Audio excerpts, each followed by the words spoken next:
Hi, my lovers. It's MJ from Walsh Love TV. Happy to be here with you. I read tarot. I run Ultra Love. I teach lots of yoga. And if you want to know more about me, feel free to check out ultralove.com. You can book readings there. You can check out our Be the Change online courses. The online courses have been created by myself.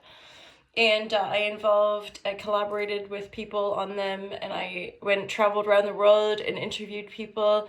And yeah, check them out. There's one that we're promoting right now called Unplug for Freedom.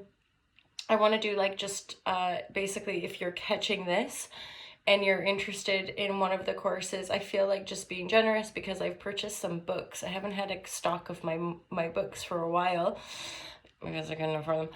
And yeah, so if you go ahead and purchase any of the online courses from All to Love, then I will send you a signed copy of the book if that's something that interests you.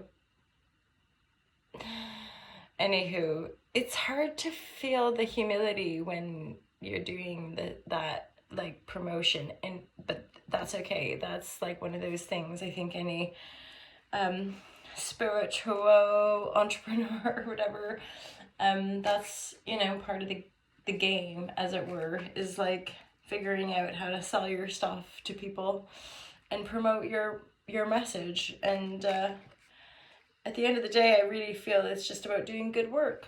You just have to be a decent human and keep showing up and do good work, and eventually the people that are resonating with you or believe in the brand, they'll show up and they want to support, and it's just that simplicities.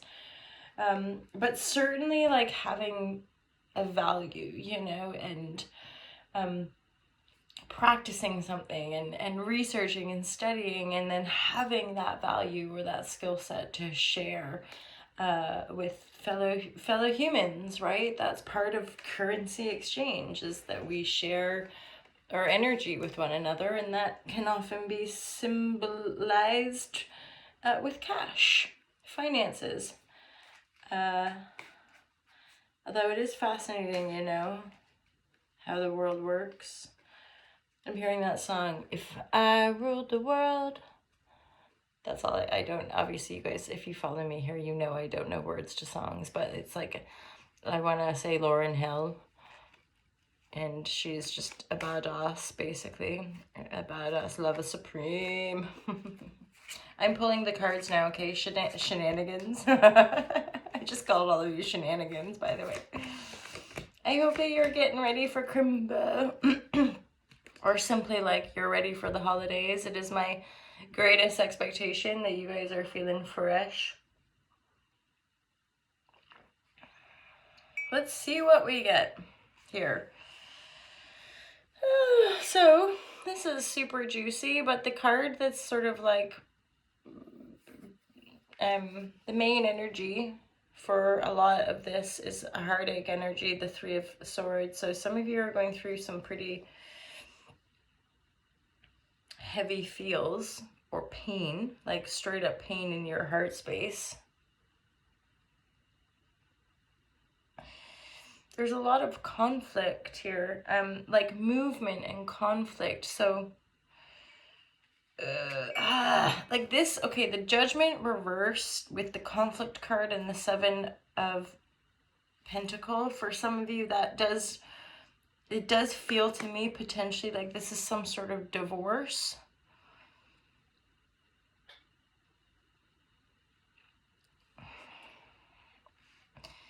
The movement or the Seven of Pentacles is sort of giving me a sense of you're gonna have to see it through, right? You can't bail now, kind of thing. Or don't give up just yet. Keep at it. Keep tending to the garden. Keep visioning your focus, kind of thing, right? Because we have Magician in the upright. And I see how your own power is ultimately the thing that's going to see you through the pain of the situation.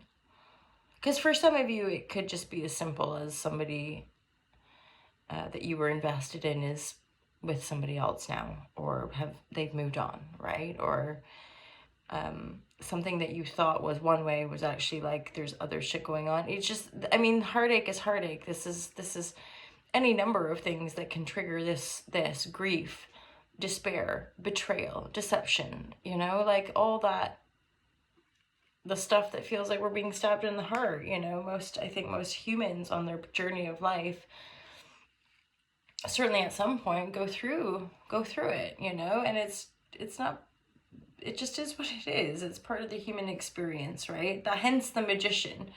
The magician is sort of there with the world card. And it is truly highlighting to me of like the pain we go through is endeavoring to transform us. You know, there's no doubt, right? When we lose somebody significant, when we go through something really painful, how we process that and then rise ourselves is a huge part of our own personal liberation and or call to freedom, right? Because we're no longer bound by certain illusions, you know. Certainly, and I've spoken to this on the Ultra Love TV YouTube channel, but like certainly even things like the Hollywood representation of romance and relationships, and those of us growing up with Disney, this idea of the knight in shining armor or being saved or rescued, or even the way our society so heavily propagates, probably more so for women, but like for everybody, this idea of like meet the one person and then you will be. And I'm not, the thing is, I love, right? And I'm somebody who's really into like healthy, happy, integral relationships, right? However, that's not to say that we all maybe got programmed or grew up with some pretty heavy duty illusions about what other people can do for us and what our role is with regard to other people in their lives. And like certainly I think you know, sometimes I want to specify like for women, but like I'm a woman, so I'm obviously speaking from that perspective, and I think that's obvious. But I don't, this day and age, I do find, you know, we all have our plight. You know, men and women alike are endeavoring to rise ourselves. So,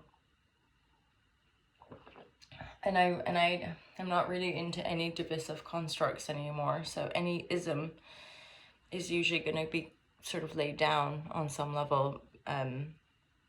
Yeah. Okie doke. So where was I with these cards? Okay.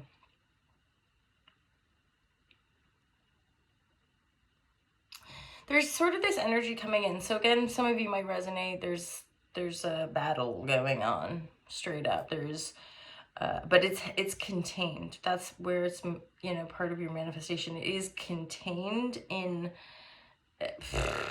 I want to say like a constellation. There's purpose for all of this, and you are rising, and you know, it is partly to do with pain and possible deception or various things going on in your own heart that are helping you become more magical, helping you feel more empowered to create the world that you want. And then the final little message is coming in here, something to do with, so there's a few different layers, like one, not to overshare, but however, this is going to be kind of like, but, there is like a potential of like,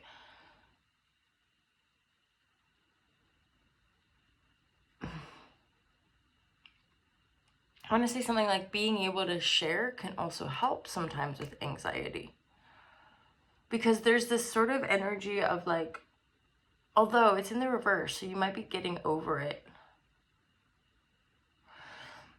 Yeah, actually, I'll probably interpret it that way. So like the magician, you're rising up, you're essentially feeling a hell of a lot more empowered with regard to creating the life that you want.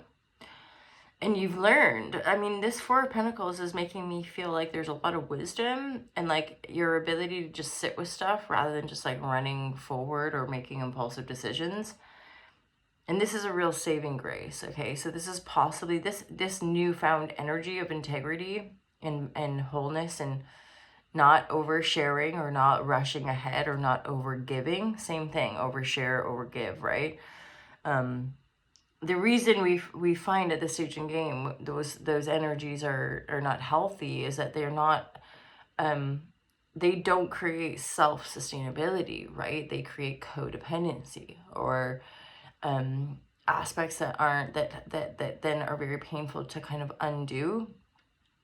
So certainly this kind of new paradigm energy or the age of Aquarius or whatever is a lot to do with our unique individual ability to heal loads of Shazam and then ultimately be self-sustainable creators, right? With an understanding of higher vibrational healing and love and manifest, right? Like how we manifest our realities here. And so a lot of the quantum shifting is to do with more and more people endeavoring that level of liberation, right? Because the more humans that are genuinely free in their heart and their mind, that to me, of course, is an antidote to what we might perceive as controlling energies or, yeah, manipulative control energies that would appear to want to take over and just control everybody. But you sort of imagine that that's the antithesis, that's the opposite of freedom. If we all have to do what one institutional body tells us, then that's in no way freedom. So we're in a bit of a pickle as far as how we choose to move this collective forward. And I would dare say we're all part of it, like we're all kind of culpable. I don't like the word fault, but like we are all responsible. If we're here and we can complain about something, then we have to be able to step back and recognize that it's the same. Like if we complain, we can also find solutions. It's just a point of attraction. Well, that's a nice little ramble. I'll leave it there, my lovers. I hope that was enjoyable for you, and thank you all so much for being here. Happy holidays. I'll see you guys real soon. Take care. Peace out.